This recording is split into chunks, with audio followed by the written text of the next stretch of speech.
नमस्कार दोस्तों, मैं हूं प्रतीक मोहदिकर और आज हम बात करने वाले हैं इनकम टैक्स एक्ट 2025 के बारे में, जो पुराने 1961 वाले लॉ की जगह ले रहा है। ये नए चेंजेस आपके टैक्स रिटर्न्स, इन्वेस्टमेंट्स और डिजिटल एसेट्स तक सब कुछ अफेक्ट करेंगे। तो चलिए शुरू करते हैं और सिंपल एग्जांपल्स के साथ समझते हैं।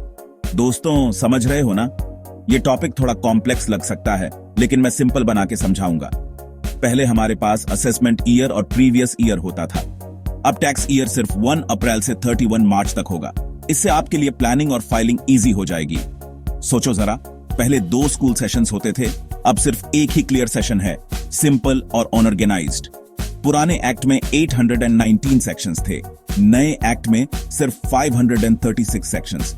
कम कॉम्प्लेक्सिटी, ज्यादा क्लैरिटी, और हाँ, सब कुछ डिजिटल होगा। ऑनलाइन असेसमेंट, अपडेटेड रिटर्न्स और नई टीडीएस सिस्टम। दोस्तों, मतलब पेपर का टेंशन कम और ट्रांसपेरेंसी ज्यादा, बिल्कुल मॉडर्न इंडिया स्टाइल। अगर आप क्रिप्टो या एनएफटीज में इन्वेस्ट करते हो तो ध्यान रखो, नए एक्ट में वर्चुअल डिजिटल एसेट्स को कैपिटल एसेट्स माना गया है और उन पर टैक्स लगेगा। एग्जाम्पल के लिए, अगर आपने बिटकॉइन खरीदा और प्रॉफिट कमाया तो उस प्रॉफिट पर टैक्स लगेगा। सोचो दोस्तों, जैसे आपने एक डिजिटल प्रॉपर्टी खरीदी और उस पर रेंट या प्रॉफिट कमा रहे हो, उस पर भी प्रॉपर टैक्स होगा। नए एक्ट में टैक्स स्लैब्स और डिडक्शंस सिंपलीफाई किए गए हैं। अब ईवी लोन, हेल्थ इंश्योरेंस और एजुकेशन लोन पर एक्स्ट्रा बेनिफिट्स मिलेंगे।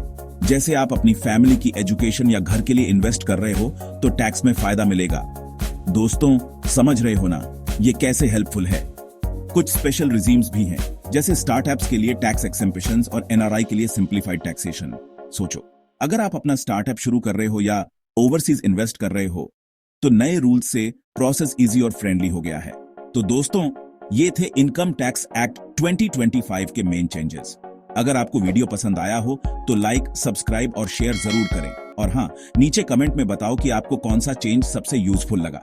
धन्यवाद दोस्तों, अब आप खुद भी अपनी टैक्स प्लानिंग के लिए रेडी हो सकते हो और ये नए रूल्स आपके लिए बहुत हेल्पफुल होंगे।